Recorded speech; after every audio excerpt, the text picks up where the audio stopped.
What is going on, everybody? Hope you're having a fantastic Sunday. Welcome to Sunday Night Live with me and Ryan. Gonna hang out for a little while, answer your questions, and just have some fun together. Ryan, what's been going on, man? What has been going on? Well, since it's always a think on that question. Biggest thing that's happened lately is the RTJs got delivered. Yeah, nice. So that's You the got a biggest picture of thing. that? Not that I can Okay. showcase very Okay. easily. That's funny. Unfortunately, All they're right. enormous. I'll make So it they're happen. 8 feet tall. The guy that delivered the pallet, he's like, What is this? This pallet weighs like 1,000 pounds." I'm like, oh, He's it's like, just 2 speakers. he's And like, he what are you about doing, lost his man? mind when I told him that. So they're actually, funnily enough, they're in my garage. Yeah. So, and it actually works out because having them in the garage, Mm-hmm. there's tons of space and I can really let them go and you Okay. can really see the output that they're capable of. I got you. Without being constrained by the room. So it's pretty cool. I mean, they're Till your neighbors call the cops on you. I turned on EDM music and the first night I got them and it was like a man call. All the Oh, men from funny. all the neighbors came over and everybody was drinking and just listening to the speakers. Then their Too wives funny. had to come out and get them to come back in. But it was Gotcha. everybody virtually at the same time. Turn them on. About 5 minutes later, there's a bunch of people sitting in my driveway. Like, what is that? Funny. And they all came over. So that's been the exciting stuff that's happened here. Nice. I don't think really anything else show related has come up or transpired that I'm aware of. We're getting closer. We're under 3 weeks, Dude, we're which like, is it's I getting can't there, believe it's man. here. I'm pumped, dude. I am too. I'm excited. Um, that's about it. I don't think there's anything else that's going on. Really. What about you? I am. So I have couple of things that I've been working on. Had a big review. I say big just as far as the amount of time that it took me to do it. For the first time, I had an opportunity to review a digital media player. So Zidu sent me their new Neo Alpha, and so I think they've been around a while. They're similar to like a Zapedi, so you can not stream, but you can play pretty much any kind of file format. If you've got MQA for high resolution audio, to all your file formats for like movies, 4K movies, Blu-ray movies, things like that. It's got a cool interface, so it pulls in all the metadata and the digital posters, lays it out pretty slick. So it's definitely pretty cool. Had a little hiccup with it in my setup. For whatever reason, I've got a 50-foot HDMI cable. It's an active 2.1 cable.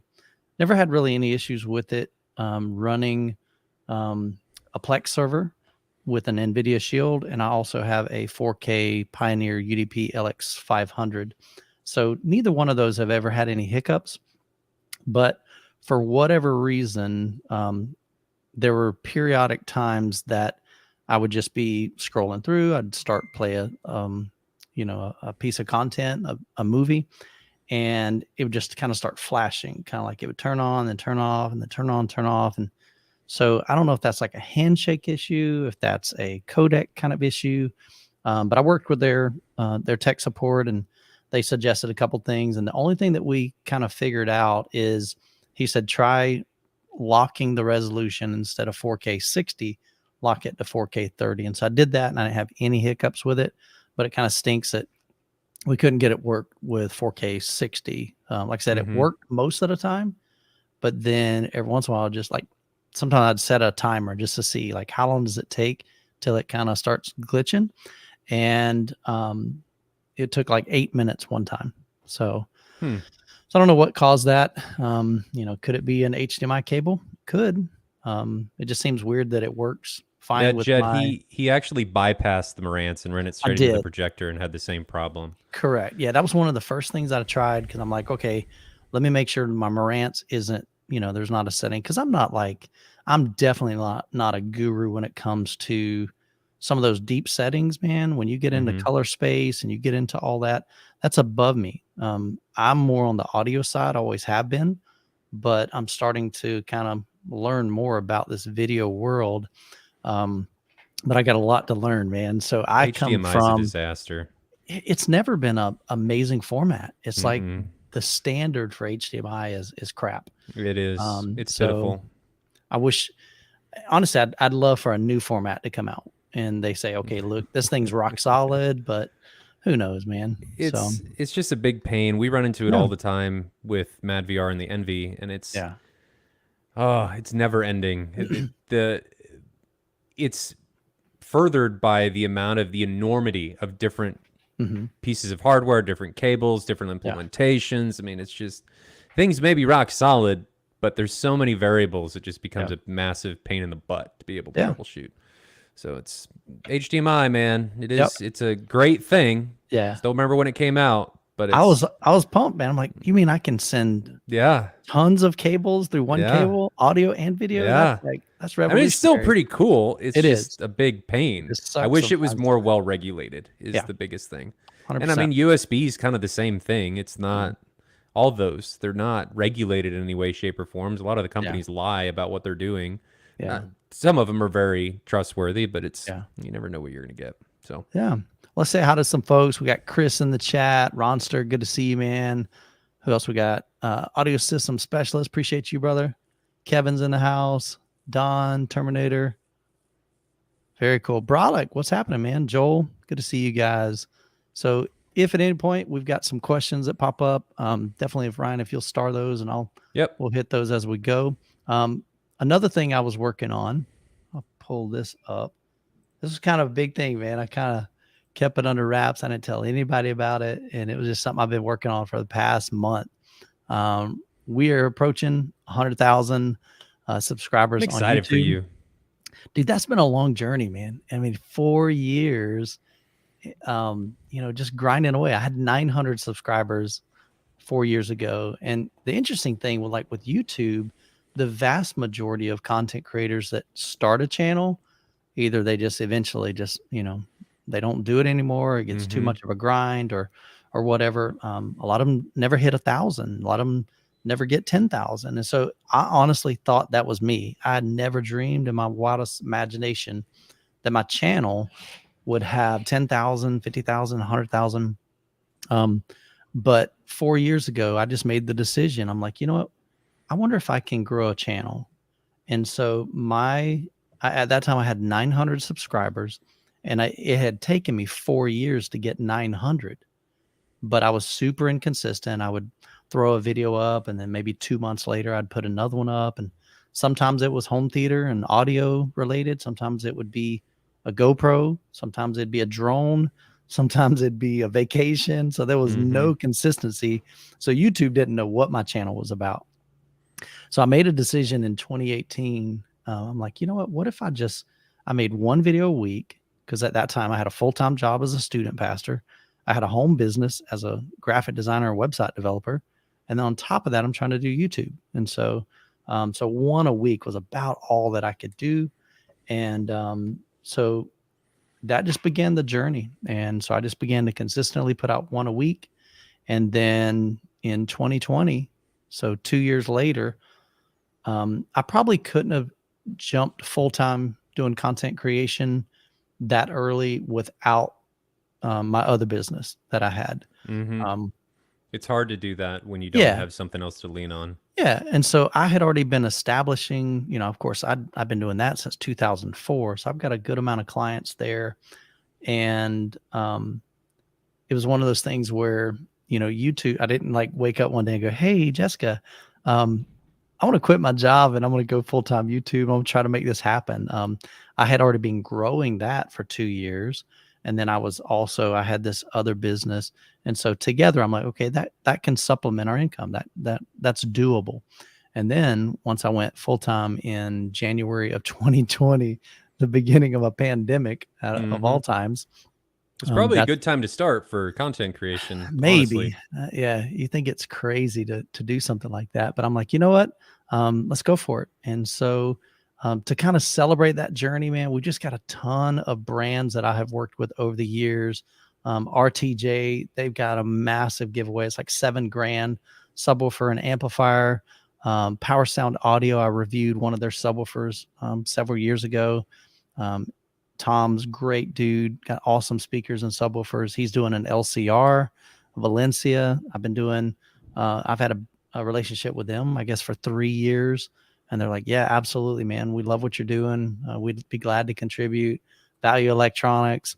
So a lot of folks, Parasound, Monoprice, Zapedi, Onkyo got some of their new receiver, the RZ50. Denon is doing like a sound bar and subwoofer. Not everybody has the space for a big system. Honestly, man, I want these. I want those Focal Celestes, I think is how they pronounce it. Those look beautiful. Epson got a small portable projector, SVS 2.1 system, Kanto Tux. Mini DSP said, we're going to give away 10 of these worldwide. What? Yeah, there's 10 of them. Dang. So, yeah. I did some content a long time ago with Worldwide Stereo, and they're like, Michael, we're so proud of you. We'll give you a $750 gift card to our website. So you can use that towards anything, man. That's incredible. Klipsch has got the RP600M version 2s that just came out. Aperion Audio, GSG just signed up yesterday. They emailed me. They're like, hey, Michael, could we submit something for your giveaway? And I'm like, yeah, sure. Why not? And so I got on the phone with him, and he's like, yeah, we could do this. And then I even got an email yesterday from, oh my goodness, don't draw a blank. I can see it in my mind. It's overseas. We even talked about it, Ryan. Oh my goodness, I'm drawing a blank. What? The company that just reached out to me. I thought I mentioned it to you. It'll come to me in a second. I'll keep going. So OSD's they're giving away several things. They're giving away the AB speakers that I just reviewed. Those are active, two speakers active. They also have 2 passive speakers that they're giving away down here. And they're doing a passive with a 8-inch subwoofer. So that's super cool. Emotiva, they're actually going to, we've got one of their amplifiers we're going to be giving away at M-Wave. Stereo Integrity for you DIY guys, 2 18s there. The Phaeton Legacy 900. Actually, I think I got that wrong. I think it's 900 Legacy. I need to update that. Those are some awesome headphones. I've been using those since I reviewed them a long time ago. And then THX Onyx, we're going to ship that globally, worldwide. So super cool stuff there. So if you're interested, you can always go to the website, which is youthmanreviews.com/road to 100K. So, but yeah, man, that was for you. That was a big, that's great. Like a bigger deal, man. I mean, it was just a lot to coordinate that and create all the giveaways and create all the graphics. It's interesting when you start building a business, of course, when you first start out, it's like, it's a one-man show, man. And people are like, oh, do you have an editor? Nope. I edit all my videos. Yep. I was up till 2:30 last night editing the video for today. I was up till 4:30 a.m. editing the video for the giveaway 2 days ago. That's not normal. Normally I try to get in bed by midnight, but there are times that, it's like you've got a deadline. And I told my subscribers, hey, on July 1st, man, I've got a cool announcement, but I didn't have everybody's stuff. I didn't get all their information and I didn't have their graphics. And so part of that, I'm kind of like holding off going, okay, guys, I got to make this video. And then literally like the day before I get a company, they're like, hey, we'd love to offer something. And I'm like, okay, good thing. Cause I'm doing the video tonight. Can you get me your stuff kind of thing? So it was wild, but it was cool. I'm excited for you guys. There's a lot of really good stuff. Arendal, I knew I'd think of it. Arendal wants to they want to do, I think, a 2.1 system. I don't know what models. They're supposed to get back with me sometime this week. So anyway, just keep an eye on that. I'll keep posting on YouTube on the community tab anytime something comes up. So yeah, man. So it's been wide open. So let's see. So we got a couple. You got a bunch of starred. So let's go ahead and go through some of these things. All right, Joel, you said need help. I need to upgrade my old AV receiver. I'm running a 5.2 system currently using ELAC Unify speakers. Cool. ELAC Unify. I've never actually heard those, but everybody says they are an incredible value. Super affordable speakers, but they sound fantastic. Budget price point $1,700 to $2,200. So that's great. Love to listen to music and movies. The hard part right now is everything has gone up like 30% in the AVR world. It's all pretty expensive. So for 1700, I mean, a lot of times I'm a Denon Marantz guy, especially when you're talking kind of budget friendly. Let me see what Denon's got. I think the 4700, the new 4700 and 3700 are going to be your best bets. See, I haven't looked at like their pricing to see where they at They're right about, now. I think the 4700 is 2. Okay, let's see. Okay, so you can get the 3700 for 1600. Yeah, so let's pull this up here. Delete that. Boom, boom. But yeah, I like Denon just because I mean they're so reliable.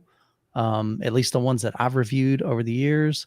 So yeah, so there's the 4700. So that's a 9.2 channel, 2100. So that'd be a little bit above your budget. So you're probably looking at something like the 3700. I click on this.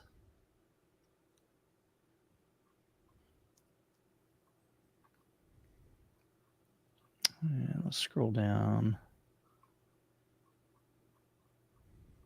8K, so that's good. 3D for those of you like 3D. So 100 watts per channel, and that's 2 channels driven. So that's one thing I found with, and that's I don't really consider that. He does say a little bit further down that he's using a dedicated power amp. Okay, perfect. So as long as it has pre-outs, it shouldn't be a problem.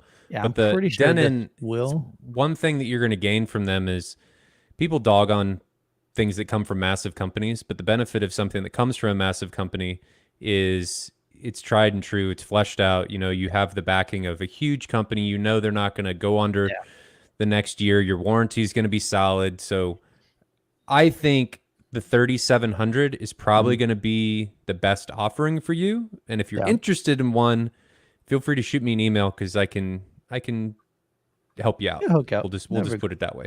Yeah, cool.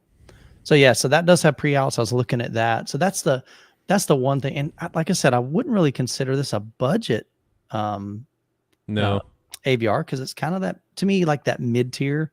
You know, when it's getting above $1,000, that's not budget anymore. No, you're really solid into the enthusiast home theater scene at that point. I mean, you're budget in comparison to other things that are out there, but you're solidly into the home theater enthusiast level. So that's always my concern, though, is like how many speakers. Good thing you're only doing 5, so you're not trying to hook up 11. If you're trying to do 11, he's driving them on a separate power amp, so it's less of a problem there too. But that's what I'm saying. When I'm talking to somebody and they're like, "Hey, what should I get?" If they're wanting to use an AVR and power like 11 speakers, especially if it's 105 watts, that's going to go down to probably about 50 watts a channel, maybe 40. By the time you drive all of them, because the more you add to that, that's why they always rate it at 2 channels, and that drives me nuts. I wish that they would just stop with that garbage. They wouldn't sell as many if they were more transparent. Well, the crazy thing is sometimes we look at, I know I used to do this. I would see a receiver for 100 watts, and I would see a receiver for 110 watts, and I'd be like, I want that 10 watts, man. That's awesome. Are you kidding me? You'll never hear the difference. You have to double the power, double the wattage to gain 3 decibels in volume. So, I honestly, that would be my recommendation. Marantz is going to be probably above your budget. You're going to get really the same deliverables for more money. I mean, people are always like, "Oh, Marantz gives you a better sound." Yeah, that's hogwash. I reviewed 2 of them. I mean, at the same time, I had a Denon 6400, the 11.2 receiver. And then I reviewed the Marantz AV7. No, I'm sorry. It was a Marantz SR8015. No, 8012. Actually, I did that one first. And I swapped them out. I didn't hear any difference. I thought they were both solid. It wasn't like one was like, oh, this is amazing, and this one's okay. So honestly, I have no problem recommending Denon.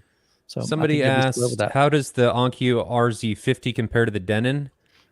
I don't really have any experience with that particular unit. I would say I like Odyssey more than Onkyo's room correction. Oh, no. Hey, here's the thing though. AccuRoom. We're actually no. So we're actually giving away one of those, and that has Dirac. So that is the new thing that Onkyo has been working. Yeah. So could be a game changer for them. Definitely trying to get them back on the map, because for a long time Onkyo was one of my go-to recommendations. I'm like, dude, buy an Onkyo because they're pretty solid, and They just come with all the bells and whistles. I mean, like they give you everything. That's kind of where Man. Denon and Marantz are. Dirac for that price? Yeah. So that's a pretty sweet deal. But I haven't reviewed Onkyo in years. I haven't just because, either. like I said, they haven't really been on the map. Well, Denon and I'd be a Marantz little hesitant for them right now, given that they just went through that bankruptcy, and I don't know. I don't have really. I'll just say I don't really have much to say, positive or negative, because I don't have much experience with that particular unit or Onkyo as of lately. Yeah. So, and that's me. I don't know enough about it. I haven't reviewed one lately, so I don't know like what their quality is. So maybe just kind of look up some reviews on that. So Ronster, is the Zapedia a better player for 4K than the NVIDIA Shield? So I haven't reviewed a Zapedia yet. So I've been working with Zapedia for a while on getting a unit in for review, but I haven't done that on my own. I've seen them in action. I've been to Life of Bliss's home. He has a Zapedia and Naz. I went to Casey's home. He's local. He's got a Zapedia and Naz. It's a slick little deal, man. But I haven't gone through the process myself of ripping movies and kind of seeing what that interface is. How long does it take? Is it buggy and that sort of thing? I've heard great things about it. But I haven't like experienced myself. So hopefully that'll be sometime in the near future. So great question. Joel, stuck on Marantz 8 Yamaha A6A. This was a follow-up to our previous discussion. Okay. All right. So you keep me straight. Well, uncheck those if we're saying, or was I supposed to answer that? Nope. Okay. Nope. I'm just trying to stay current so we can make sure we hit everybody. Thoughts on Auro 3D? Yeah, great question. So recently Auro kind of announced that they're in the process, I believe, of filing bankruptcy. Joe from Joe and Tell has talked to Winfried, which is the, is it Winfried? I think that's the name. Talked with him directly and said, hey, just what's the scoop on this? And what it sounds like is they're trying to restructure the business. And so I don't think that they're necessarily like, it's almost like a backup plan. Like if this thing doesn't work out, we want to be prepared. So really time's going to tell on that, where it's going to go. The sad part with Auro is that number one, there's just been zero content. And I know they've got the up mixer or the Auro, which is nice. I mean, it's cool for music and stuff. I agree. I like the flexibility of turning the things up and down. It's cool. I like it for music. If I'm listening to two channel, I've heard it up mixed to Automatic, I think they call it. And I really enjoyed that. It was a really nice immersive experience.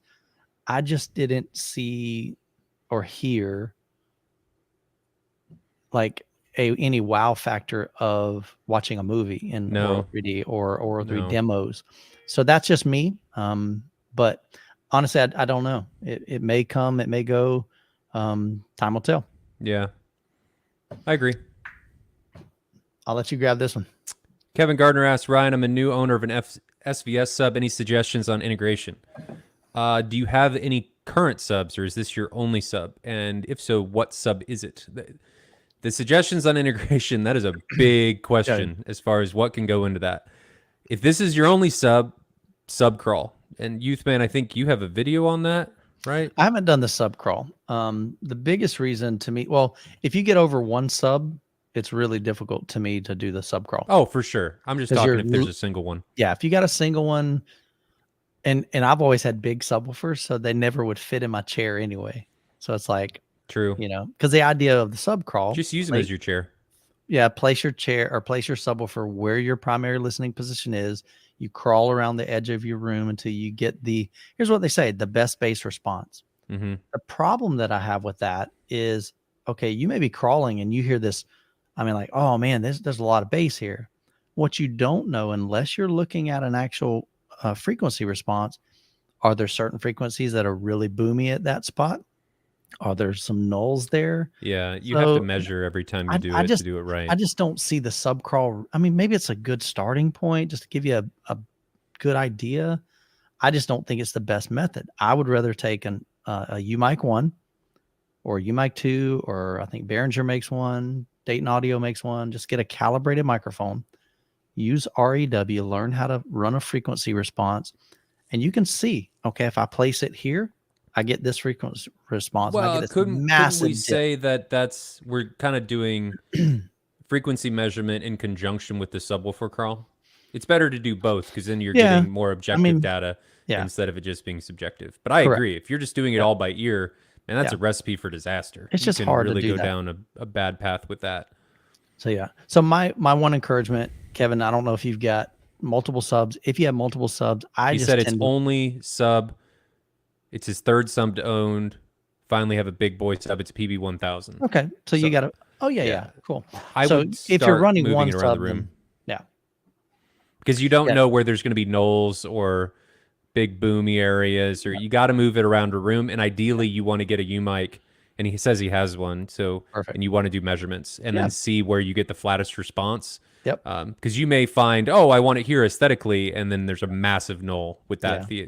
And the Yeah, other you thing get you no want to base. consider too is that the subwoofer's frequency response may be awesome in your main listening position, but if you care about others in your theater, some people do, some people don't, you also will need to possibly measure Sure. in other seats, right? Because you could have awesome frequency response in your main listening position, but when you move to a different one, There's it could be nothing. terrible. Yeah. Right? So just something to consider. You just make sure that, if you do that, you're like, okay, the people that you don't like, you just put them there.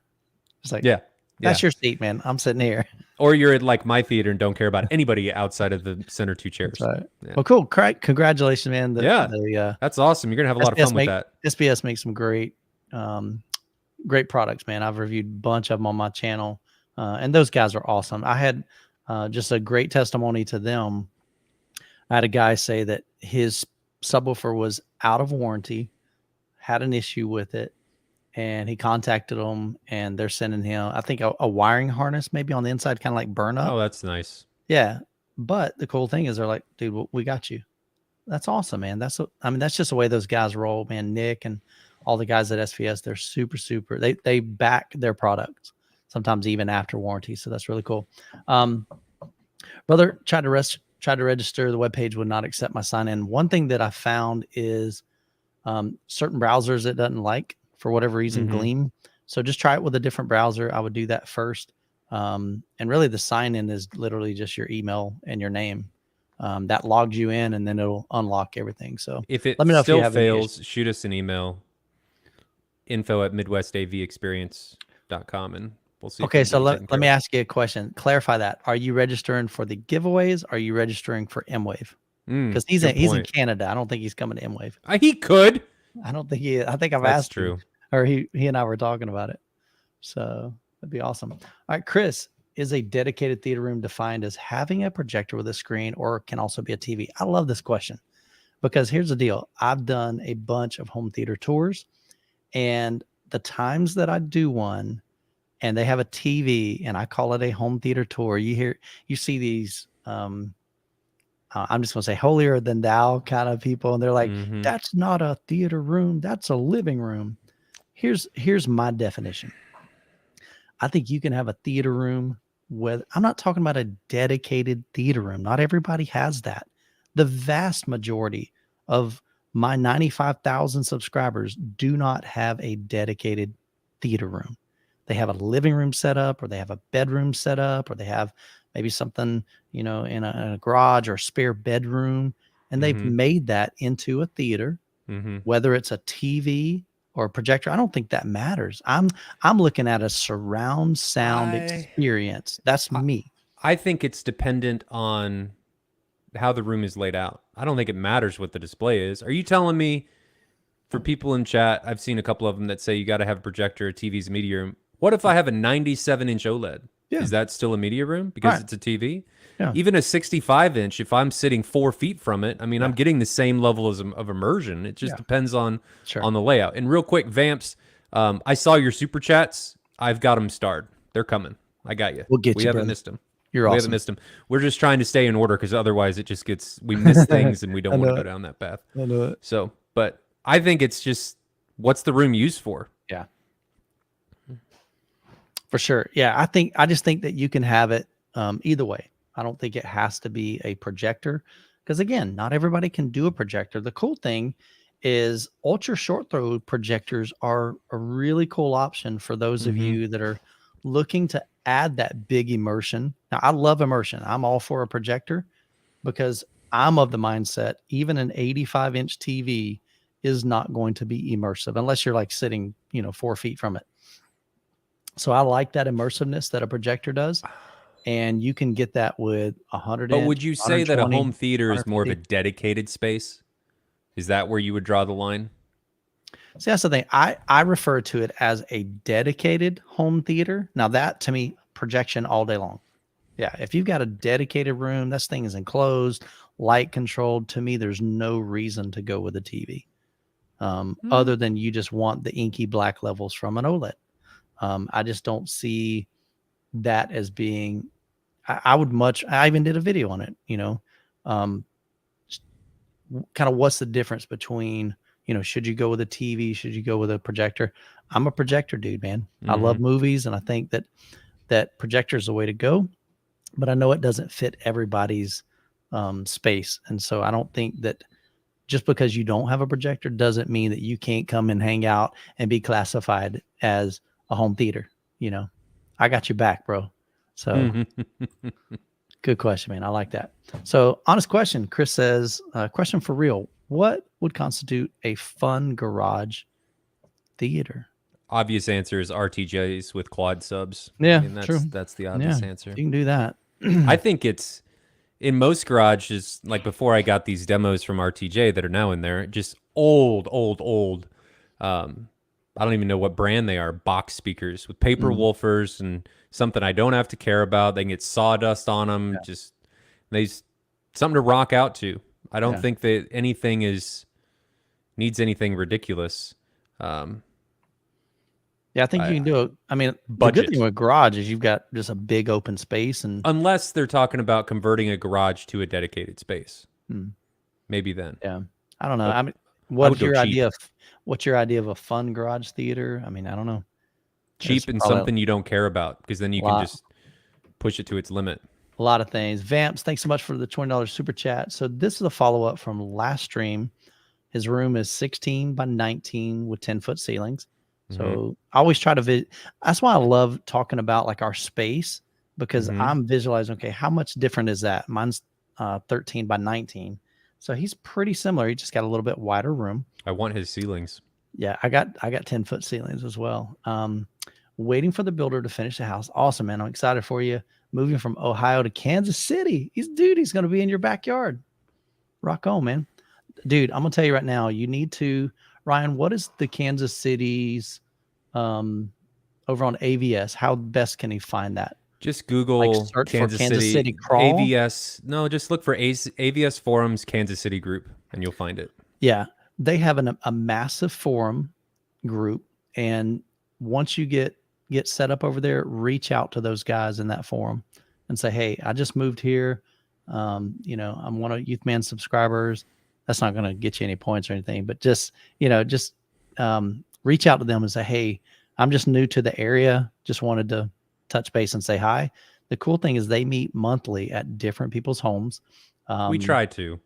Yeah. I mean, it's not like every single month, but now that we're kind of getting past the pandemic thing, it's getting more consistent, but definitely reach out to them. So he says, looking for a local dealer integrator in person to help source per listen and the 97 G2. Reach out to Ryan. Ryan's a per listen dealer. He's a dealer for Sony. Is that Sony's new one? No, this is the G2 is LG. G2? Okay. That's the 97-inch G2. Holy cow. OLED, which my distributor does have. So if you need that, we can definitely go down that. I actually think I sent you a message on AVS forums randomly. It's funny that because I sent somebody something about the 97-inch G2. But if you need something, I'm happy to help you out. And I'm here locally. And if you come down here, I have the S7Ts in my living room, if you haven't heard them before. They are really good speakers. Very, very well made. They look like and sound like somebody that came at the space from a very objective standpoint instead of subjectivity, which is really cool. I really like them. And it was really cool getting to meet those guys, man. They are super down to earth.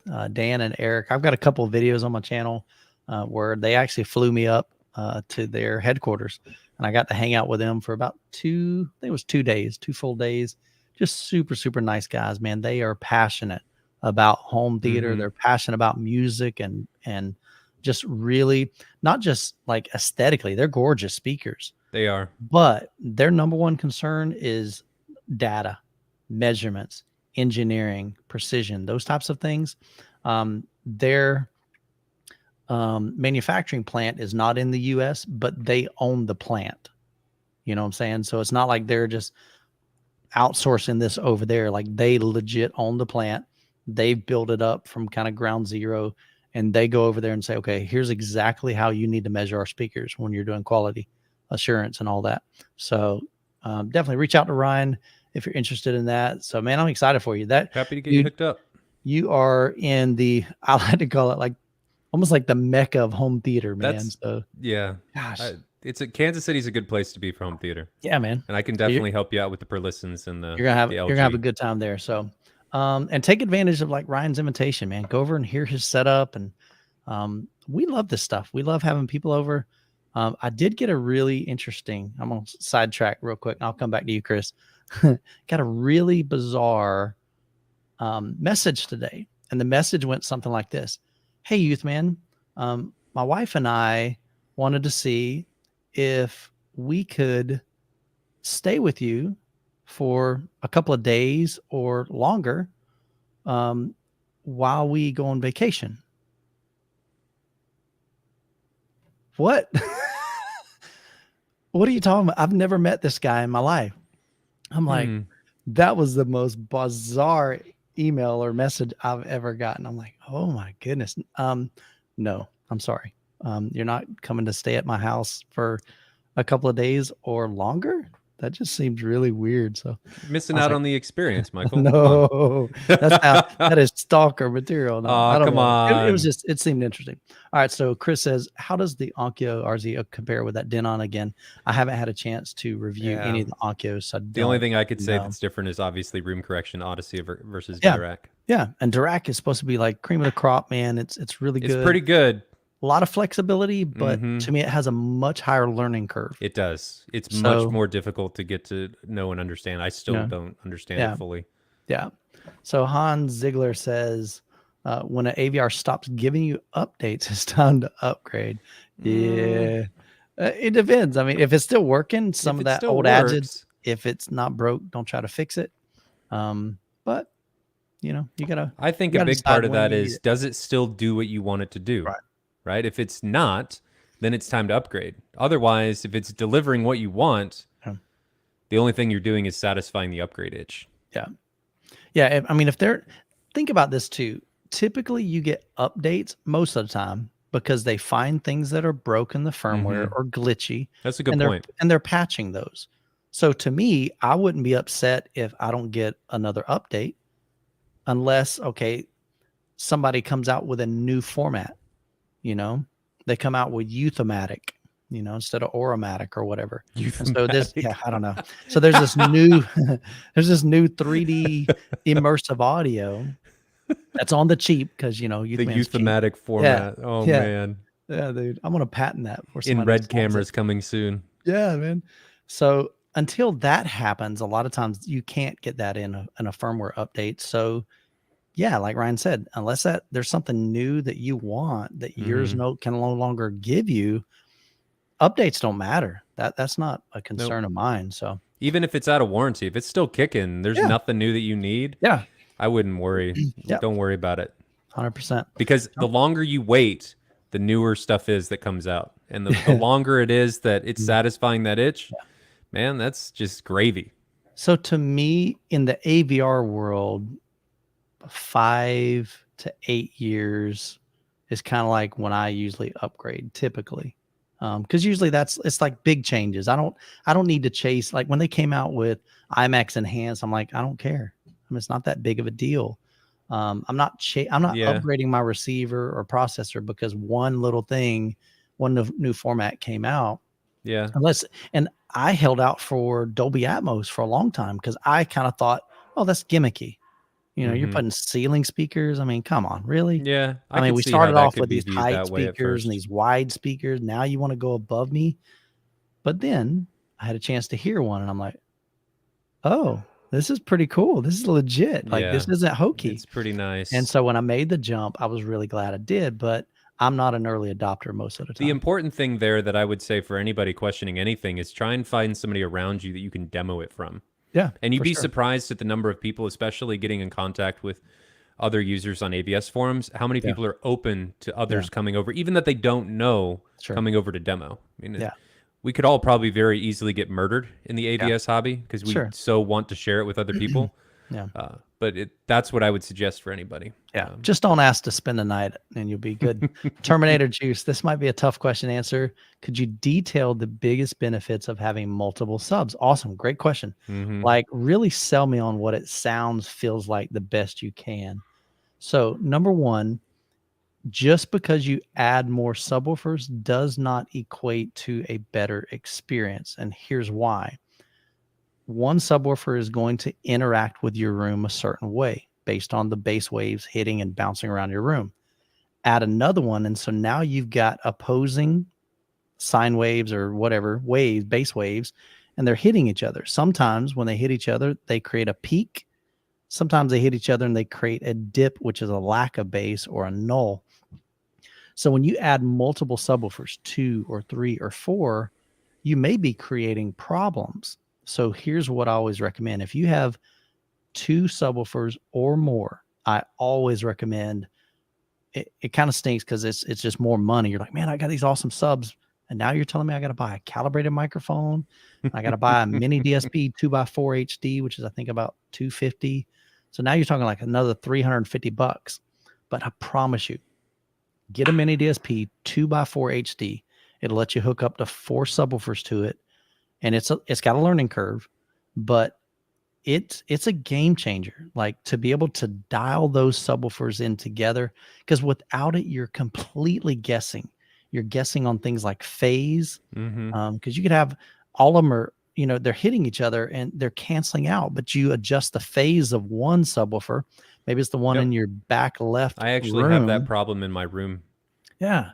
And you where I had adjust to the reverse the phase and it phasing on one of them. completely fixes the problem. So that's a big thing. So number one, just because you add subwoofers doesn't mean it's going to be a great experience.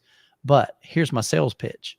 It can be incredible. Several things. Number one, by having multiple subwoofers, each subwoofer doesn't have to play as hard. So think about this. If I were to have to carry, let's just say there's a So barbell in the gym. Terminator just texted me and said, "Tell Youthman I already have a mic and ordered a mini DSP." Fantastic. That's awesome. That's a great step. So let's say I'm in the gym and there's a 100-pound barbell, 100 pounds of weights. I can carry that. Okay. It's awkward, but I can carry that.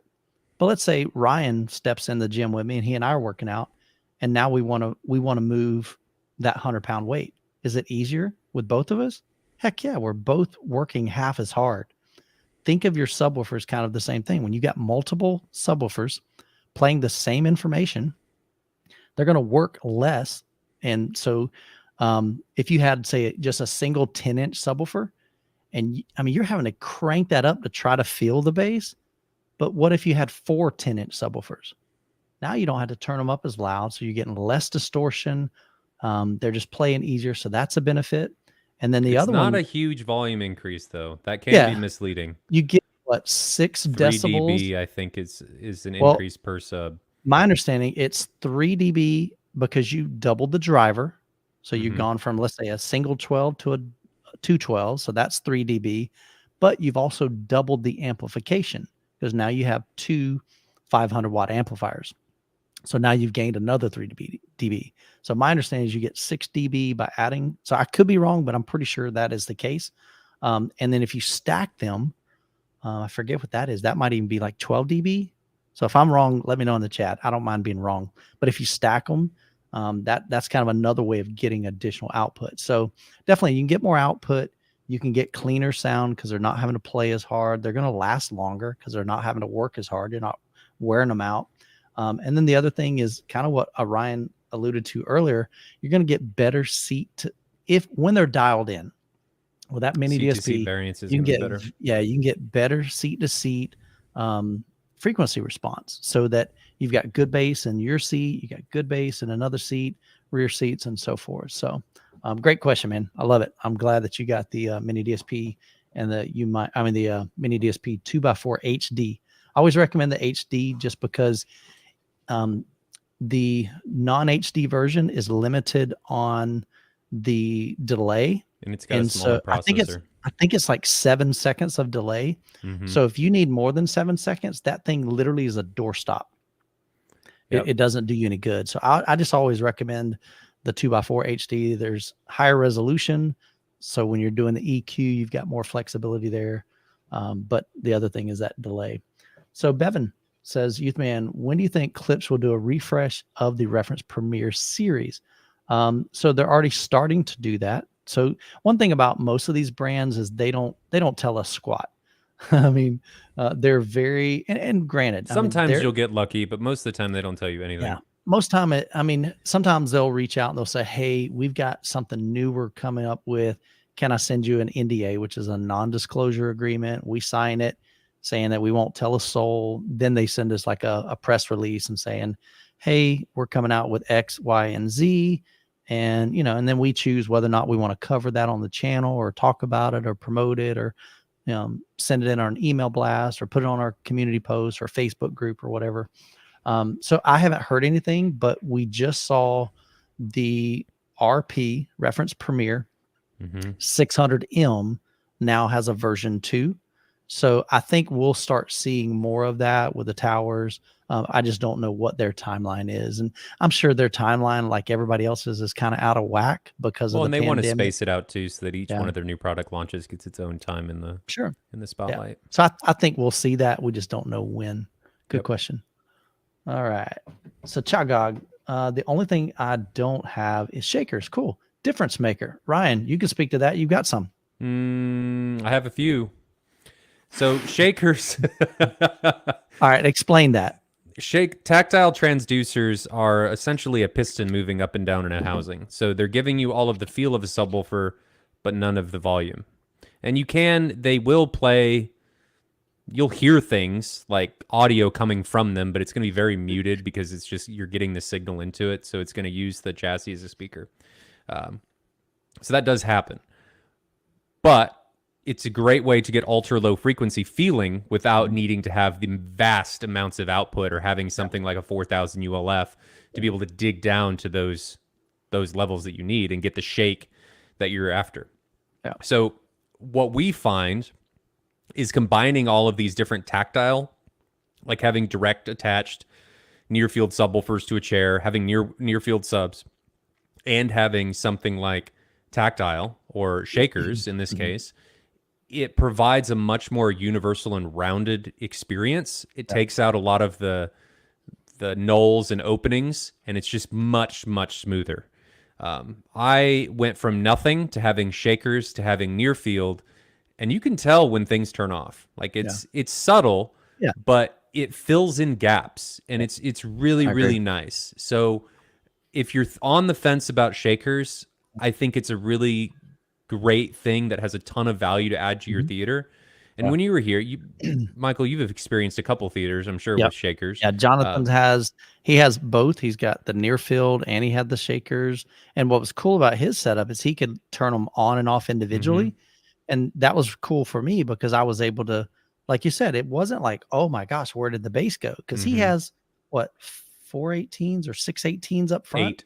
Oh, up front, he has 5. And then he's got some in the back. So, I mean, he's got a bunch of horsepower in the room to begin with. So there's no lack of bass there.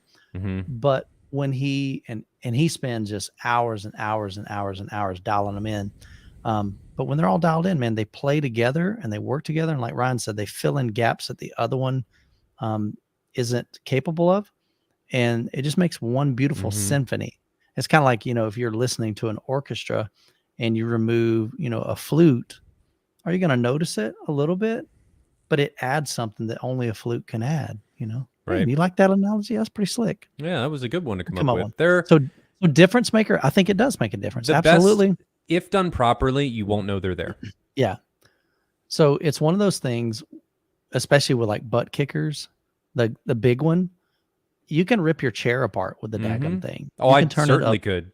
You can turn it up way too I loud. run mine at negative 51 dB. Yeah. And I can still feel them quite a bit. If I turn them up, it would rip my couch apart It's without not too much it's of a not a problem. fun experience at that point because you've No. taken. So we actually did a live stream. Go check out the channel.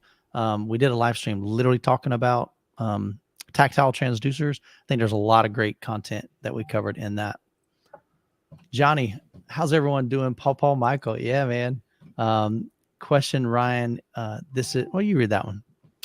Question, Ryan, what is your home theater room size? Great show, guys. Keep up the great work. Thanks, man. Appreciate Much it, man. appreciated. Yeah. My room size is about 15 feet across and 30 feet long. Like 7 feet of that in the back is actually a dedicated wet bar. So the actual space for the theater is probably around just under 25 feet deep. And I think it's okay. It's 8 feet tall. There's a 9-foot box vault in the middle. I think if I did it again, I'd want 9-foot to 10-foot ceilings all around, and maybe a little bit wider if I could do it again. So we don't hit your speakers when we walk by. Yeah, that's one of the drawbacks. Maybe that'll change one day. Yeah. I'm already trying to convince my wife that when the interest rates come down to you want to move? build another house.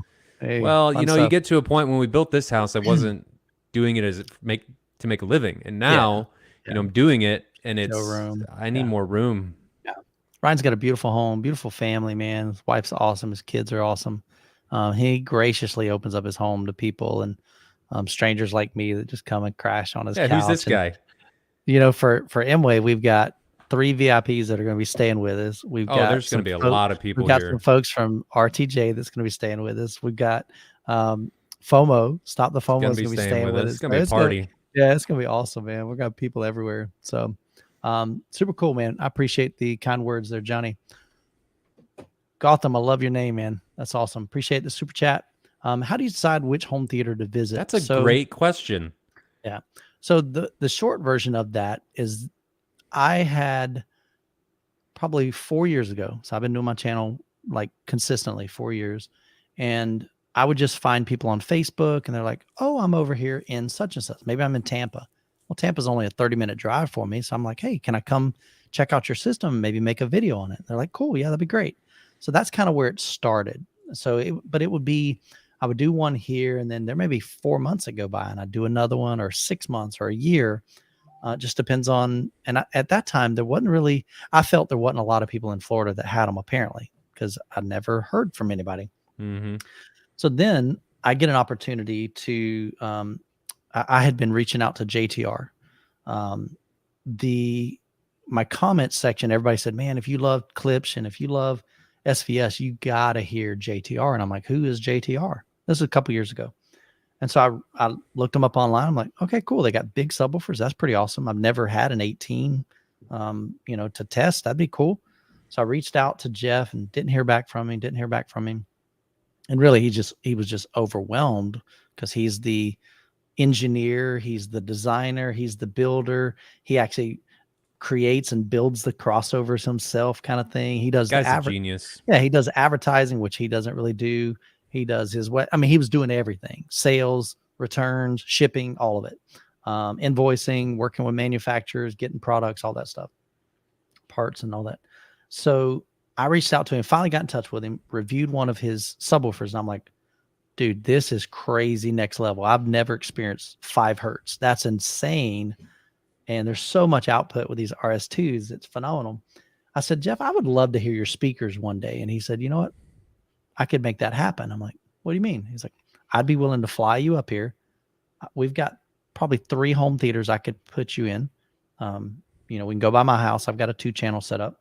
We can go by Tony's setup. He's got a really cool one. He's got D-Box. He's got a beautiful projector. He had the NX9, I think.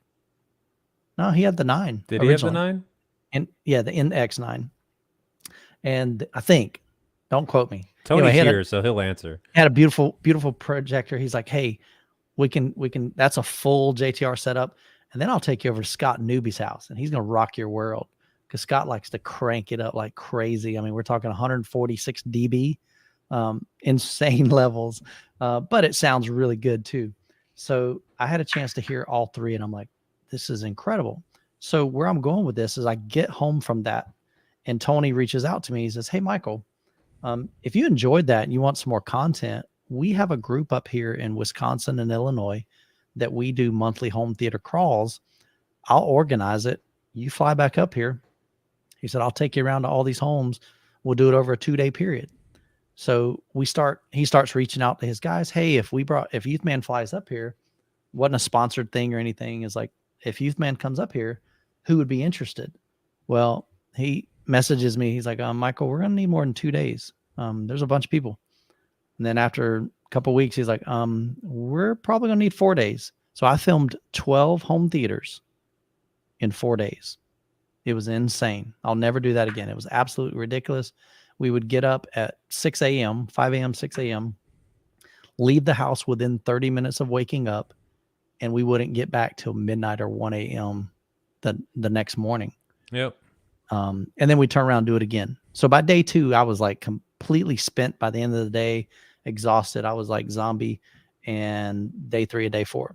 So I get home from that tour. That was the first time I did like what I consider now a home theater tour, where I'm touring an area, hitting house to house to house to house. So I get back home and Tony reaches out again. He's like, "Hey, if you had some fun there," he said, "I definitely wouldn't suggest we do that amount again, but there's some really cool guys down in Kansas City, and I can get you in touch with Jonathan, and they might be willing to do the same thing." So same thing. Jonathan opened up his home. I stayed with him and even stayed with Ryan one night. And that's kind of where we came up this idea of M-Wave later on.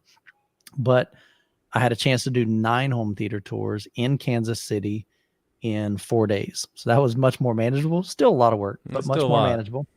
And so then I come home and I'm like, you know what? Let me see if there's some people in Florida. So then I just started promoting on my channel. Hey, if you're in Florida, got a cool home theater, doesn't have to be the biggest, baddest, because a lot of people can relate to budget home theaters, or I just want them to be nice. You know what I mean? I don't want to, for lack of better words, I really don't want to do a home theater tour with a home theater in a box. You know what I'm saying? A little $350 Sony. You just got a couple speakers. Not really interested in that, but I have no problem. I'm not worried about the price of what you paid for it. Just as long as it's done well and people can get inspiration from that. So really it's whoever submits. Here's another thing. Sometimes what happens is somebody will submit. Prime example. There was a guy in Atlanta, Georgia, and he reached out to me. He said, "Hey, Michael, I've been following your channel for a while. I've got a cool home theater I think you would like." And I looked at him, I'm like, "Dude, that'd be awesome. But you're in Georgia. I mean, I got to fly up there and then this and that." And so I reached out to Wisdom Audio and I reached out to Trinov, and they said, "We'd love to sponsor that because he's got a really cool home theater." And so they paid me to fly up there to do that. And so sometimes I can work with brands to sponsor the trip, especially if it's out of state. And even with the Florida home theater tours, I was able to get probably 7 of those, maybe 8 of those sponsored, because some of those were like 4-hour drives. So I'd drive 4 hours. I'd be there pretty much all day and then drive 4 hours back.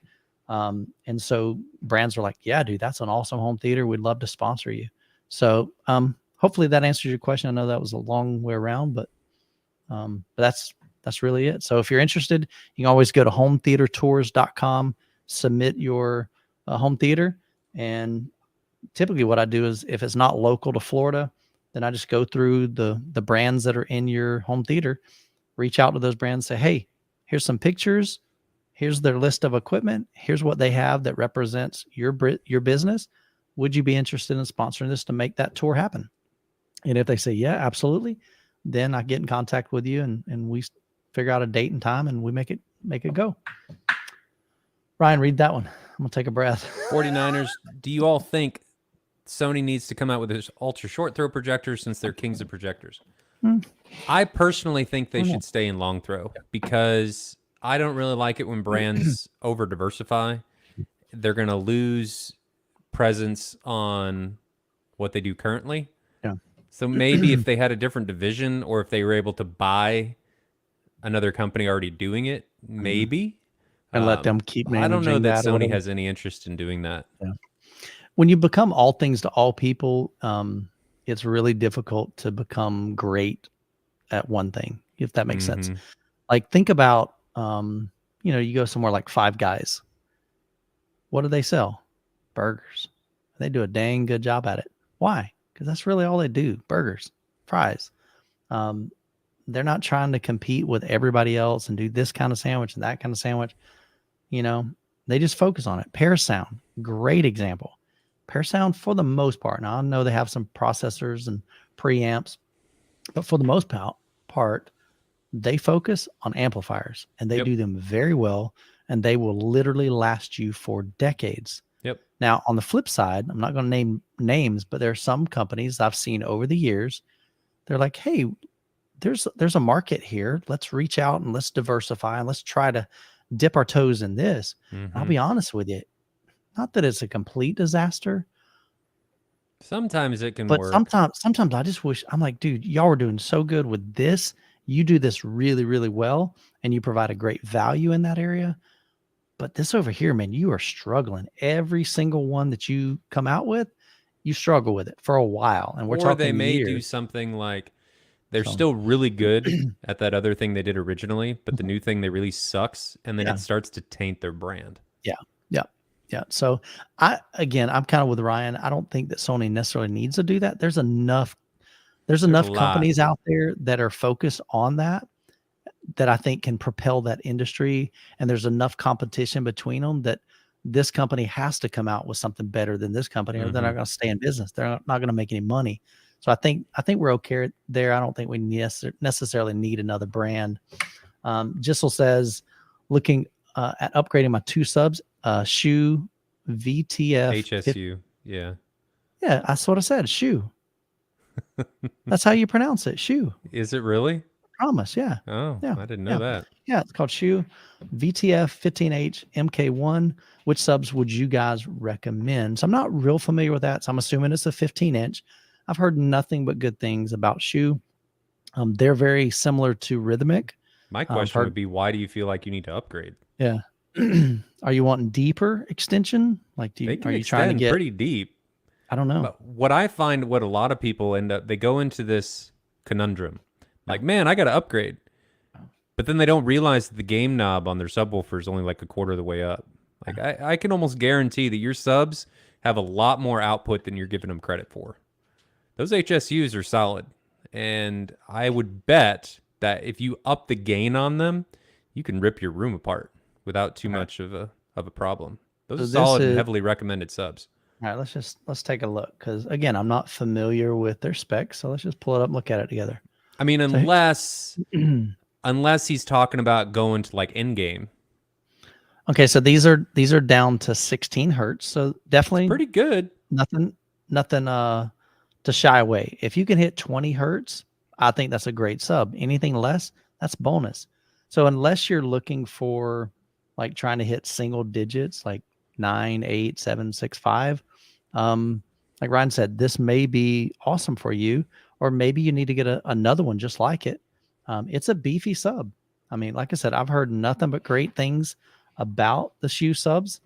So depending on how big your room is, maybe just adding another subwoofer, mini DSP, things like that. Yeah. Maybe, if you want more tactile bass, might be tactile transducers like we talked about earlier. Definitely a lot of things that you can do there.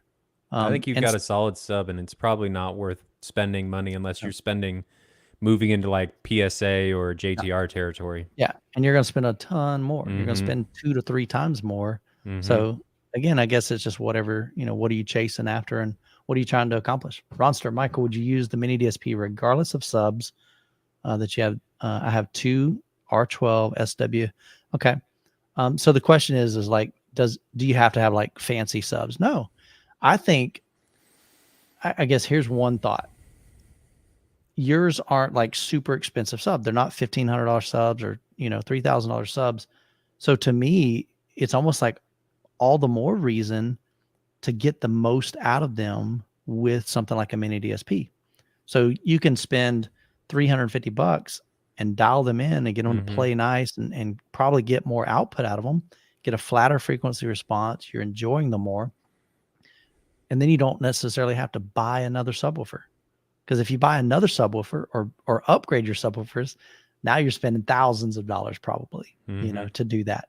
So absolutely. And the cool thing too is, think about this. If you get a mini DSP, if you feel like I'm always going to have 2 or more subs, absolutely buy the mini DSP, learn how to use it, get the UMic 1. And then down the road, if you're like, you know what, I want some more, I want these to dig deeper, or when I crank them at this volume, they kind of run out of gas. Cause I mean, it's a 400 watt subwoofer, it's dual 12s. So maybe you find some dual 15s. And so now you're upgrading, but that mini DSP that goes with it. So you can still use that in future. I'd agree. So, yeah, I think that's a good answer. Yeah. Plus it gives you something to tinker with. Cool. Ryan, grab this one. Stewart screens or Screen Innovation? I'm going to say Stewart screens, and that's subjective. And the reason I say Stewart screens is mainly because of customer service relationships that I have with them. I mean, I've had nothing but great experiences with Stewart. And when you start getting to this price point, relationships and customer service, to me, sets a company apart. And that is a huge reason why you buy from, even if it's a little bit more money, because you don't have to worry about anything. You know, if anything goes wrong, you're going to be taken care of. And that's, Stewart's been around for a long time. They're in a lot of high prestigious homes and Hollywood, and they're just solid screens. They've been around for a reason, and they take care of their customers. So I like Stewart. That's where I would go. Super cool. Terminator, man. Appreciate the encouragement to Ryan. Says he can't say enough about his experience with you. So appreciate that. So if you're kind of dropping in, you didn't hear even earlier or maybe previous ones, Ryan is an authorized dealer for a lot of different brands. And so if you've got an upgrade that you want to make, not that we want you to make that, but if you choose like, hey, look, that's the cool thing about Ryan. He's going to probably talk you out of it more than he's going to try to convince you to buy something. I'm not a very good salesman. Yeah. And that's mainly because I want you to have the best AV experience you can for the money. And I don't want you to overspend or price yourself out of the hobby. And then you get mad. You're like, this wasn't worth it. I want you to put your dollars where you're going to get value out of it. Because I find myself that I'm kind of the gatekeeper in some people, right? That some people's eyes to get into the hobby, right? Because I have the ability to sell product, and I want to make sure that when you guys are getting into the hobby or you're already into it and buying something, that I can try and deliver the best experience possible. That's my goal. Relationships above all else is how I look at this whole 100%, man. Thing. Yes, I appreciate you sharing that with everybody. Jed, what you got here? Do front wides make a huge difference in sound with Atmos? So you've already got Atmos. Do I need to add front wides? To me, part of that is how big is your room. If you don't have a massive, like my room, I'm 13 by 19 and my front cabinet is 4 feet. So technically I have a 13 by 15 foot area to work with on the floor. There's no way the wides are going to really do much. I think it's room dependent, and it's also just speaker dependent on dispersion and throw and how they're working. Like my room, right? It's long, but my speakers are only a 30-degree dispersion. So if I didn't have as many speakers as I had, there'd be holes. So it's very much implementation dependent. But in certain rooms, like on my room, they're definitely worth it. Now, in other rooms, probably not. Yeah. So I don't use wides, but I've heard systems that have wides.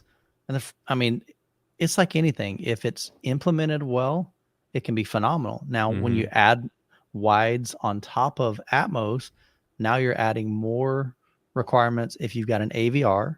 So you're going to probably get less performance overall. So you're also upping the price. Yeah. So you're probably going to want to, make sure that you've got some external amplification. So definitely a lot of things to consider. I think I would add Atmos before I'd add wides. That's just my preference. I think there's a bigger difference with Atmos than there is with wides, my opinion. So Darcy, what are your thoughts on tone winner power amps, in particular the AD 5300 and the 7300, as well as the tone winner A300 Pre-Pro? So I haven't reviewed any of the tone winners. I've got some friends in the business in the YouTube world that have reviewed them, and they really, really like them. I've only experienced them one time, a recent home theater tour. I went over to Casey's home he and his wife they're so incredible, man. They both are super passionate. Like she actually built his side surround cabinets that they kind of are housed in. She's a go-getter, man. She hung the projector by herself while he's filming. I'm like, dude, you're funny as heck, dude. Cracks me up. So I've heard good things about Tone Winner. I haven't heard them personally. For the most part, I mean, power amps, I think are easier to get away with performing well than a processor. A lot of companies as long as struggle the with power amp processor. was designed decently Correct. well. Correct. So, but I've heard good things about them. Again, I just don't have any personal experience, and I never like to offer advice on anything that I haven't experienced personally, because literally you're guessing or you're using somebody else's words. So I would rather experience it myself and say, hey, this is just my experience with it. And then you make a decision on whether or not it'd be a good fit for you. Splatshot. Hey, Michael, have you ever heard the Stark sound? So I haven't. That's another brand. Check out Giles, his channel. He's Home Theater Fanatics. He has some Stark sound speakers, I believe. I don't remember if he's got subwoofer. No, I think he's got GSG audio subwoofers. He built them, the Martys and things. So I don't know if he's done the SW. So I'm assuming that's their subwoofer that's 15-inch. That'd be my guess. So I haven't heard any Stark sound. So, but maybe check out his channel and see if he's got a review on those. Slick 1979. Appreciate the $5 super sticker. Appreciate the support. I love how much you guys support Michael. These guys are awesome, man. To see. These guys are awesome, man. Vamps. Once house is finished in 4 to 5 weeks, Ryan message 100% need a dealer for everything. Cool. Theater room is almost finished with soundproofing parts of it. That's cool. I love seeing you guys like fulfill. That's one of the biggest benefits to me of my channel is when I get emails and messages, and I literally get them daily. Either it's a comment, either it's an email or a message on Facebook Messenger that says something to the effect of, Michael, thanks so much. Because of you, I'm pursuing and building a home theater. I've been working towards it, or I used to be into it, but I started watching your videos and you've renewed my passion for that. I love that. I love hearing that. So, and I love seeing you guys' journey, man. I'm all about it. So I'm happy for you. I'm excited. Ryan he'll take care of you. Terminator Juice. It might just be me, but it seems like there's a lot of guys in the hobby that like upgrading and tweaking their equipment way more than they like watching movies. That's true. Sometimes it is. I know with my setup, I review so much stuff, and it takes me a long time. Every video that I make, for the most part, is going to take me roughly about 8 to 10 hours to edit, just to edit. We're not talking about filming. We're not talking about demoing. We're not talking about testing. None of that. So I spend most of my time doing that than I do just chilling in my theater room. Prime example. My son messaged me yesterday and he says, hey, Dad, you want to watch Ambulance? I don't know. Is it Ambulance? I think it's called Ambulance. He's like, heard great things about it. I can bring it over. I said, cool, let's do it. So we were going to do it today. But again, I was up till 2:30 last night, editing the video for today for Zidu. And then he texted me. He's like, hey, are we still on today? And I'm said, honestly, I really need to get this thing done. And then I've got a live stream at 7. So I said, he's like, can we do it tomorrow then? I went, absolutely. That'd be much better. So we're going to do it tomorrow night. But yeah, I think sometimes in this hobby, and I think this applies to pretty much any hobby. Sometimes we get to the point where we're just not content with what we have. What I've tried to do with my system and my journey over the years. So in this home, we've been here about 14 years, but I've been doing home theater for a long time, as early as Dolby Pro Logic days. For me, though, I've just always enjoyed what I had while I have it. I'm not chasing the next, big thing or the next big. Do I want to have something different? Yeah. Would I love to have an NZ9 projector laser? Yeah. It's going to stay brighter longer. I've got 20,000. I know a guy, right? But I'm not chasing that. I'm not like going, oh man, I got to get that. I'm enjoying what I have now, And down the road, if I have an opportunity or something comes up and I'm like, I can make that happen, then I do it.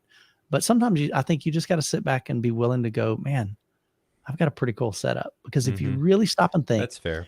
how many people in your space, now I'm not talking about people on Facebook and these groups, because those are like us, man. They're passionate about it. I'm talking about like your physical friends in your neighborhood, the people that you grew up with in high school, those types of things, your family members. How many of them have a home theater or a setup that at least meets your level, or they have something better? I know, looking at the people in my area, other than how I've connected with them from YouTube doing home theater tours, there wasn't one person, none. You know, there are people that I have connected with because of my home theater tours in Florida that have systems higher than mine, but I had nobody of my personal friends that had a system that even came close to mine. And so sometimes you just got to look around and go, I've got it pretty good, man. You know, you may only have a subwoofer. How many of your friends have a subwoofer? A lot of them don't. That's true. You know, so sometimes you just got to be thankful for what you have and just be grateful. So, but there are a lot of people always chasing the next greatest. So you want to grab that one? Ryan and Michael asked about a sub integration earlier. How are you sure running room correction isn't good enough? Wink, wink. I mean, it can get you started. Depends on the room correction. Direct does a pretty good job. However, it can really screw up things below 20 hertz sometimes. So it is best to go back and take a look at what room correction did. Just like anything. I mean, any type of algorithm, any type of algorithm or anything that gets run on anything in daily life, it's always best to go back and check it. Go back and check its work. Yeah. So if it's one of those things, if you can, I mean, you spend $79, get you a UMIC 1, or you win one on the. That's true. What a segue. You like that? Whoop, whoop. I should put a little banner up there. You can go over to youthmanreviews.com. Right on the homepage, there's a link to the road to 100,000, and on there, mini DSP UMIC 1, we're giving away 10 of them, and so you might be able to get a free one. But it's one of those things, man. Just measure it. If you got a flat frequency response, man, your room correction did awesome. Maybe your room, you just got a good dimension room, and the acoustics in the room are great, but you may find that your room correction has no idea what to do to fix those issues. You know, so I like. Frankly, sometimes you don't want it correcting some of those issues. Yeah, make things worse. Sure. Yep. So, Chris, Ryan, do you sell SVS and Polk speakers? SVS is going to be best buying directly through SVS. Polk, I think I can help you out on. Okay. So if you need anything, feel free to shoot me a message. Don, appreciate the $5 super chat. Michael Ryan, besides GIK, what other acoustic treatment companies would you recommend? So I don't have a whole lot of experience other than with GIK, but I know there's a company called ATS. There's Acoustamac, I believe. And then I'm a dealer for Vicoustics. And Vicoustics, I've heard of them. And actually, there was a home theater that I did. Honestly, I think a lot of that's going to come down. You did a home theater with a guy that did Vicoustics. Yeah, he's up in Tallahassee. So it's one of those things where I think, number one, to me, you're going to be looking at these every day.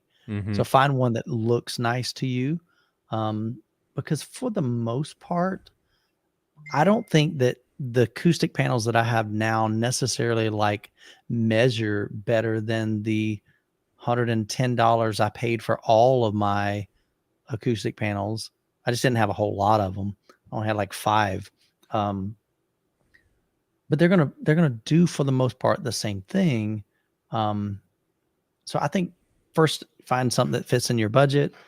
Find something that you like visually. You know, the colors that they offer, or with GIK, it's kind of cool because they have the combo panels, so you can get you can do some creative stuff with that visually as well as just acoustically.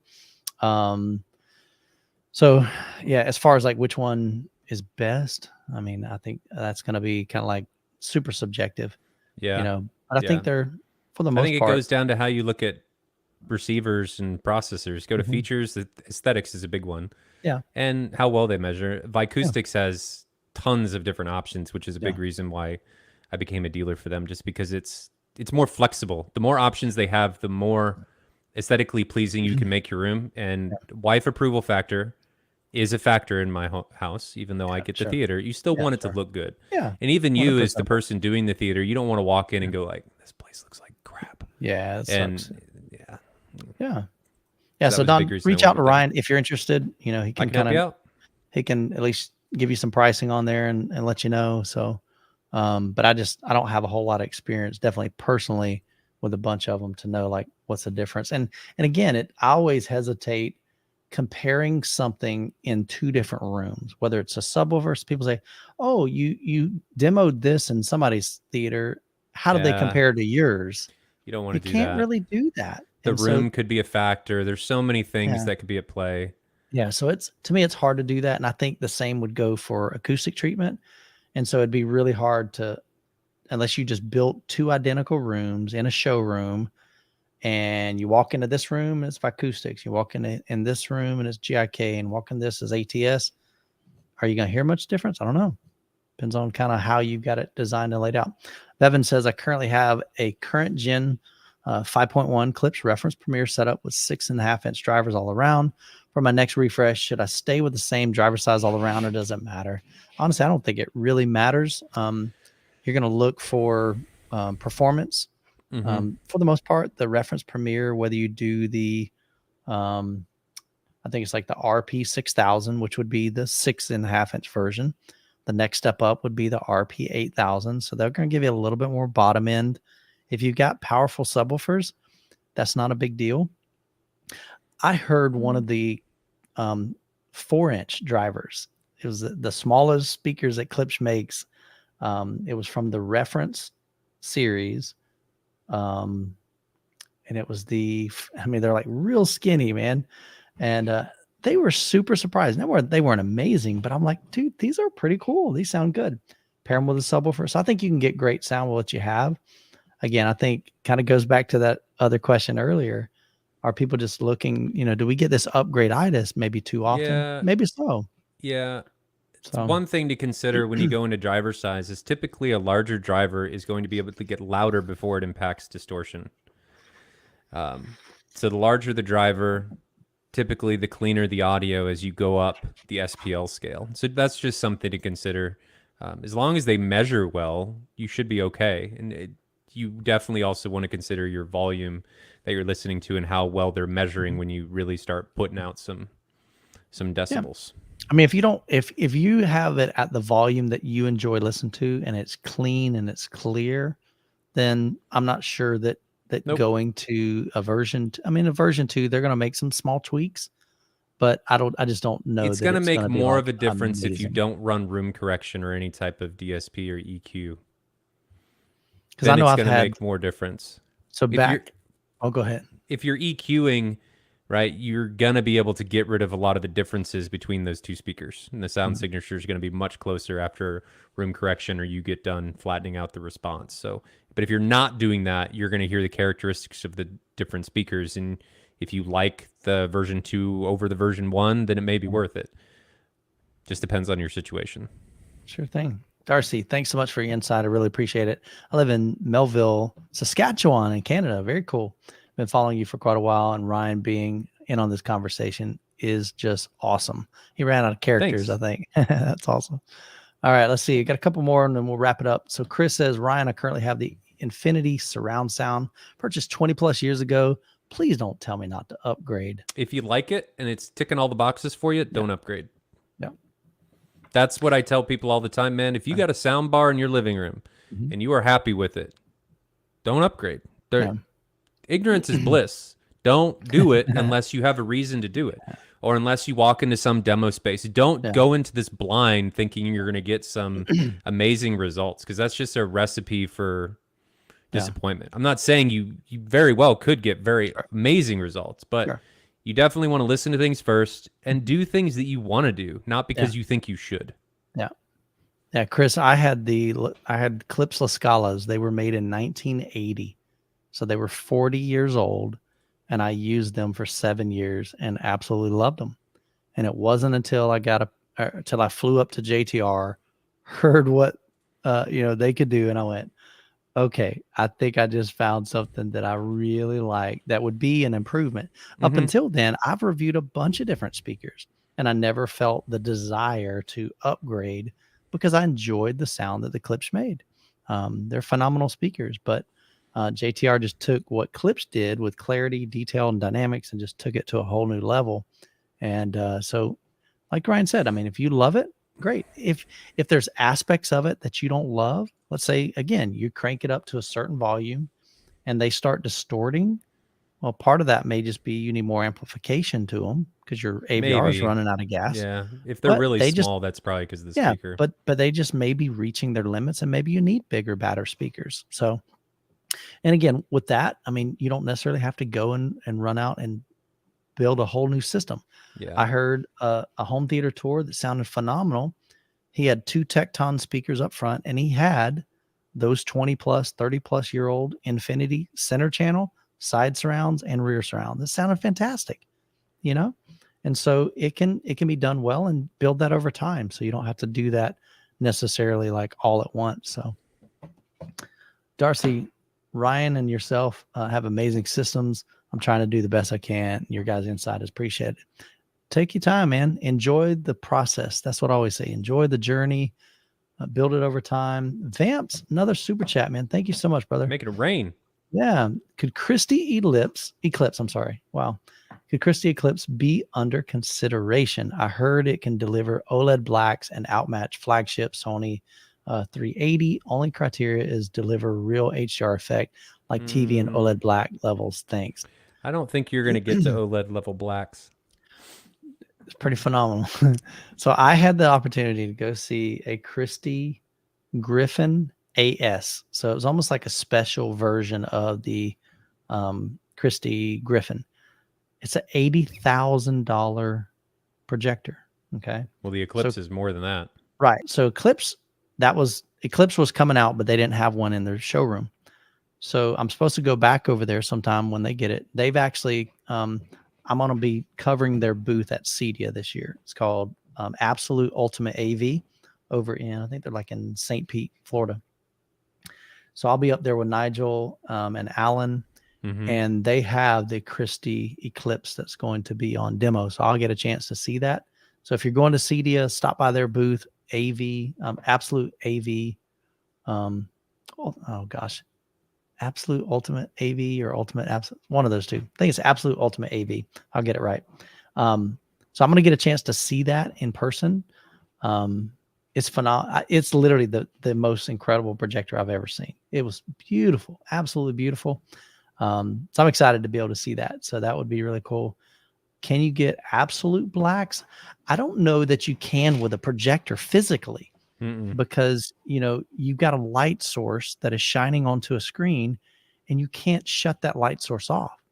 So with an OLED TV, just think of like a bunch of, and I'm going to make it real simple because I don't understand the technology, but just think about all these little diodes, individual kind of pixels. And with an OLED, they literally can turn off pixels. So that section of the screen that is dark and black, they literally have turned off the display in that area. So you get absolute inky blacks. That's why I don't know if we'll ever get to the point where projectors will be. Oh, we might. We didn't think it'd be possible with TVs. We might. Yeah, who knows? So I don't think they're there yet, but I'm telling you, dude, the Eclipse, I haven't seen it, but from what I saw of the $80,000 one, absolutely blew me away. It's almost like a 3D image, man. It's crazy. So definitely, if you can get a chance, maybe Google and find out where. All right, guys, no more questions. What I've started is what we're getting because you keep asking them, and I think we're gonna be done. Cool. Chris says, $10 super chat. Thank you so much. Best movie home theater experience that you've had and go. Ryan, what's yours? Put you on the spot. I don't know. I have two absolute. They're all favorites. different. They're all good in different ways. Yeah. Overall experiences, I think there's two that just really have stood out, and I've done probably 50 home theater tours. And the first one's Tony's. Tony's is just so different because he's got D-Box. He's got an incredible sound with JTR, complete immersive. He's got a beautiful projector. and he's even upgraded that since the last time I visited. He's got incredible processing, Emotiva, plenty of power. Now. Oh, he's got, yeah. See, I haven't heard it since then. But absolutely, I mean, just the whole package is phenomenal experience. And on top of that, he and his buddy Nick came up with this program, and they hooked up literally fans. And so there's certain scenes in a movie, like when you're watching Ford versus Ferrari, and it cuts to him driving in a convertible, and at the exact moment that you see him driving with the wind, you feel wind on you. And then as soon as the scene ends, that wind is gone, like immediately. And they have to manually time it. It's not a tedious process, but there's nothing like automated. It's tedious. Yeah. But it is really cool. So that's like, okay, that's a whole new level. Like I've never experienced that. And then the other one was just the grandeur of the space, the sound quality. So that was recently down in Florida. Mike has a beautiful home theater system. He's got 12 or 13 theater seats, 3 rows of seating. You walk in and you're like, dude, this is legit. Like this is a crazy home theater. And it's all DIY sound group, but he's got matching DIY sound group Atmos speakers as his side surrounds. So like it's completely like timber match, and I mean just very, very immersive. And he's got a 206-inch diagonal screen. That's a big boy. That was phenomenal. So those definitely stand out. And then Steve has a pretty cool one too. He has a massive screen. He recently upgraded to a Christie. That one is like 200. I think he's got a 200 something inch screen too. He has Seaton, which that was the first time I had heard Seaton speakers. I've heard their subwoofer, like their Seaton submersive, which is pretty awesome. But he had the Seaton towers behind as his LCR, phenomenal. So, but like Ryan said, they're all different, but those are just some that kind of stand out just because they were so different than what I've ever experienced. Like a bunch of these guys, especially, Kansas City, the guys in Wisconsin, Illinois, even there's a bunch of dudes in Florida. They got some killer home theaters. They sound great. But like I said, those were just kind of, they definitely stood out because they're just so different. Okay, we got 4 more questions here. Bevan, follow up. Ivan Rants, SR 5012 receiver and amp. I did room correction during setup. Thanks for answering my questions. You're right. I don't need to upgrade. Awesome, man. Just me being human. Absolutely, man. We love to have new stuff, but sometimes it's like, you know what? Just hang tight for a little bit. Sometimes you just got to reevaluate what you have. Yeah. Super cool. So Snoots, man, I hadn't seen you in a while. Hope you're doing well. When talking about power amplifiers, would there be a specific reason to choose Class AB over Class D, G, H, I, J, K, L, M, N, O, P? Or is a well-designed amplifier generally going to provide the same end result? Well-designed amplifier should provide the same result. And actually, ABs, as they heat up, the sound signature can actually change because heat is going to impact the signal. I think your best bet is D. And D is because it's digital is moving more and more. These come a long way over It has come a huge way, and more manufacturers are starting to take on. I mean, Trinov, Storm are all both Class D with their amplification. Nice. Monoprice, ATI, all of that stuff, they're moving to Class D because it's cooler, it's more consistent, there's tremendous amounts of power, and it's just the place to be. But in the space of sound, I don't think there's really a big difference. And it's more going to come down to how much power do you need. Like a lot of high-end class or pro amps are actually Class H because they actually use 2 different types of amplification. One amp is going to do your lower values, and then you have a high one. So it just depends on what you need. But a well-designed amp is a well-designed amp at the end of the day. Yeah, I think Ryan's exactly right. We're going to do some of those comparisons at M-Wave, so we'll be able to blind, test between 2, 3, 4 amplifiers and switch back and forth. And it's like, okay, are you going to hear a difference? So we'll have some content that we'll be making on that, and kind of sharing people's thoughts. my desire, I want to interview some people after we do that and just get their thoughts. It's like, I'm not here to prove anything. I'm not here with an agenda. I just literally want to, let's have some fun. Let's figure it out together and let's just see what we find out. So I think it's going to be cool. Do either of you have any experience with B&W? So I've heard several B&W systems. Paradigm, I've only heard maybe other than like showroom. No, he is talking about specifically in walls. Oh, I see. Okay, let's see. B&W. Oh, okay, I got you. Okay, so I have not heard that. The only in-wall LCR that I really recall was through the Florida Home Theater Tour. A gentleman had Triad speakers. So I've heard those, but I haven't heard B&W in-walls or Paradigm. I'm not a massive fan of in-walls if you have the space. If you got a space to do the towers or even bookshelf speakers, I always prefer to do that. Yeah. To me, there's compromises when you go with LCR or with in-walls, but they can still sound really good. They can. And I think your best bet is to go with a manufacturer that is known for doing in-walls, like Triad. Yeah. Like that's almost all they do.